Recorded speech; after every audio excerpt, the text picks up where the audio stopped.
පින් කරගන්න පින්වතුනි, පින් කරගන්න. දහම අහන්න, කුසල් අහන්න, ජීවිතේ අඩුපාඩු හදාගන්න. දූල පුතාලට කියන්නේ ඔයාලගේ ජීවිතේ එක්තරා ජීවිතේ කොටසක් බවට බද්ධ කරගන්න ධර්මය අහන එක. මේ බුද්ධ ශාසනයේ අවසාන යුගයේ ඔයාලට පුළුවන් විදිහට පිහිට ගන්න ආයේ මේ වගේ කාලයක් එන්නේ නැහැ. මේ වගේ ජනයා එකතු වෙලා බණ අහන කාලයක් ආයේ එන්නේ නැහැ. මේ අවසන් කා. මේක පහනක් නෙවෙන්න කලින් එළිය වැඩි වෙනවා වගේ එකක්. ආය අනාගතයට විහෙර විහාරවල බැඳෙන්නේ නැහැ. දුවේ පුතේ උඹලගේ ජීවිතේ පිණින් පුරවගන්නilla. නිවනම පතපල්ලා.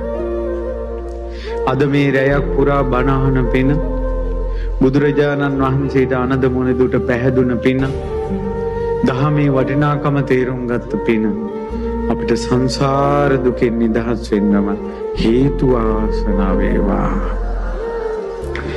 අහිංසක මිනිසුන්ට බණහන් උපකාර කරන මේ සත්පුරුෂ දෙවියන්ට පින් සිද්ධ වේවා. අපට අනද මොනිදුන් දරාගත් ධර්මයේ සැනසුන ධර්මයේ අවබෝධ